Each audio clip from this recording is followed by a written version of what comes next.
new here, hi, I'm Treasure, and this is the first episode of my brand new series, Living in Alignment, which is so special to me because we are going to be talking about habits that we can incorporate into our daily lives that best support our mental health. In each episode, I'm going to spill one of 8 secrets of things that I learned going through depression that truly helped me to get through it. But I'm going to be honest with you guys, this is not a do this, do that type of series. We are just having a little chit chat. I'm spilling some secrets. I've got my notes here of everything that I've written down going through the process.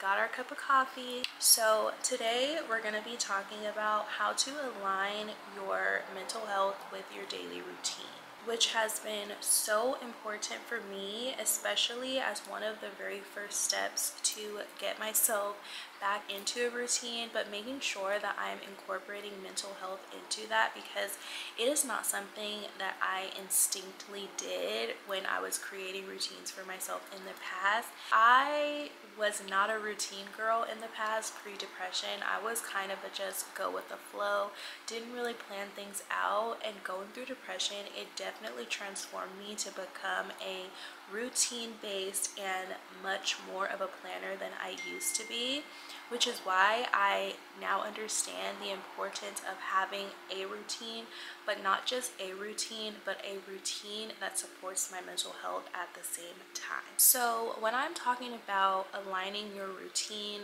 with your mental health, I am not talking about a complete overhaul of whatever routine you have set in place if you do happen to have one. We are not talking about getting up at 5 a.m. and having a 2-hour workout the first thing you do when you wake up. We are talking about small things that we can change that will incorporate into our daily routine that helps us with our mental health. This is not about being perfect, and truly, honestly, the secret is to starting small. Just one little change can make a huge difference. Okay. So let's start with something really basic, with just getting up in the morning. This was one of the hardest things I feel like I went through going through depression, because waking up, it was so overwhelming to feel like I had to be productive when I'm in such a deep depression and don't want to get out of the bed. So I decided to make one small shift from when I wake up in the morning. Instead of thinking about how I can be productive and take over the day, I spent the time to be kind to myself and be patient with myself first thing waking up in the morning. And this is something that I have adapted into my morning routine now, which is giving myself 1 hour every single day when I wake up in the morning to do absolutely nothing, because that is what helps me to be most productive throughout the day. Now, while I was going through depression and I chose to make that small change of stop thinking about being productive and just be kind to yourself, it made such a huge difference to how I was feeling, because I wasn't putting this extra pressure on myself to check things off of a to-do list or to get things done. I was simply being in the moment and not thinking about how I was going to have the perfect day. So tip number 1 is going to be start small. Maybe that's just sitting with yourself in the morning when you wake up, and that's okay, because that's going to be a big win for you. Now, speaking of mornings, I know there is this thing about having the perfect morning routine and that it needs to be super elaborate, but I'm telling you right now, that is absolutely not true. You don't need to have the perfect morning routine to feel good about yourself, especially because if you are going through something, especially like depression or anxiety, the morning itself can be so overwhelming for you, and putting all this extra pressure to have the perfect morning routine can make mornings feel that much more undesirable. You can start with one thing in the morning: journaling, maybe stretching, drinking some coffee and enjoying the moment and not rushing through the task of the morning. Honestly, some days all I could do was to sit on the floor and stretch, and that was enough for me because that's what helped. The most important thing you want to focus on is being intentional with whatever it is that you choose to do, because the intention behind what you're doing is what's going to help you with your mental health. Now, let's talk about having daily check-ins, which was something that was extremely hard for me to do going through depression, because I would go through the days feeling overwhelmed and stressed and not taking the time to think about how I was feeling and just pushing through, which was contributing to me feeling worse throughout the day.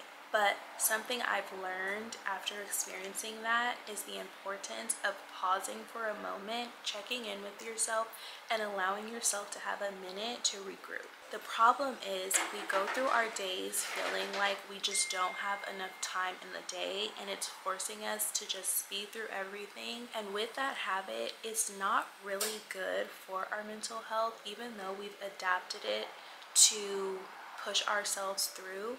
It's doing the quite opposite of helping us to be more productive, but actually hurting our mental health.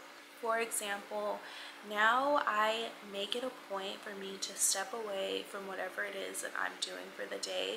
And it's not something that comes easy. And at the moment, I definitely have to force myself or remind myself to take those mindful breaks.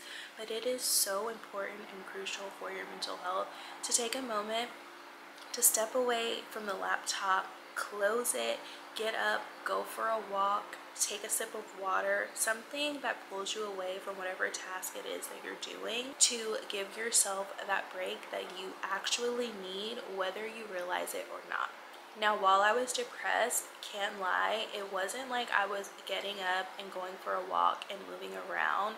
I would sometimes just sit and close my eyes and give myself a moment to breathe. That within itself is enough, because while it did not solve all of my problems, it still allowed me a moment to not think about whatever task I had to do at hand, or not think about what I was feeling in that moment, because sometimes that is overwhelming. So tip number 2 is going to be for you to find little moments throughout the day where you can take that break.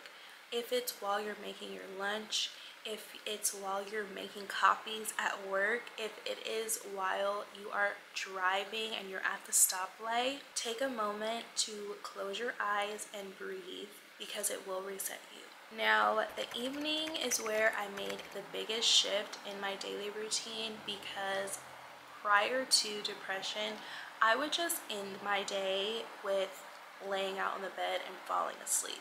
There was no routine, there was no calm, there was no signal for my brain to know that it was time to wind down.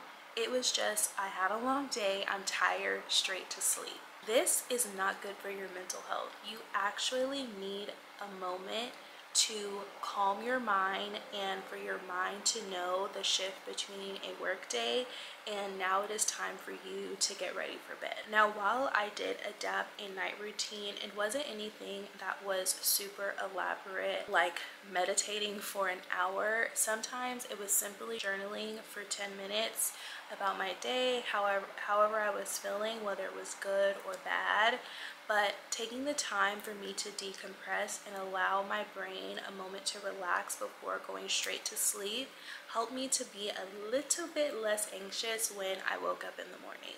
Sometimes I'd even read a chapter out of a book or practice a little bit of self-care, but those little things definitely help with your mental health and incorporating that into your routine. So for you, it may be different. Maybe you like to watch a show at the end of the night. Maybe you want to do skincare. Maybe you just want to lay on the bed with a candle. But the goal is for you to have a set ritual for every night that signals to your brain that it is time to decompress and time to wind down before falling asleep, which is tip number 3, and it doesn't have to be complicated. So the biggest takeaway from this is that your routine does not have to be perfect. I want to erase from your mind that you have to have a perfect routine for you to have the best mental health, that you have to have a perfect routine for you to be the most productive, that you have to have a perfect routine to have the perfect life. You do not need to have the perfect anything. You need to just have something in place that helps with your mental health, because that is the bottom line of everything. When your mental health is good, everything else kind of falls into place. And the first thing to start with is to incorporate mental health into your daily routine. Doing this is about showing up for yourself every single day in little ways, because the little habits create bigger habits, and you don't have to overwhelm yourself with trying to start 10 different things at one time. You start with small things and start incorporating things as you go.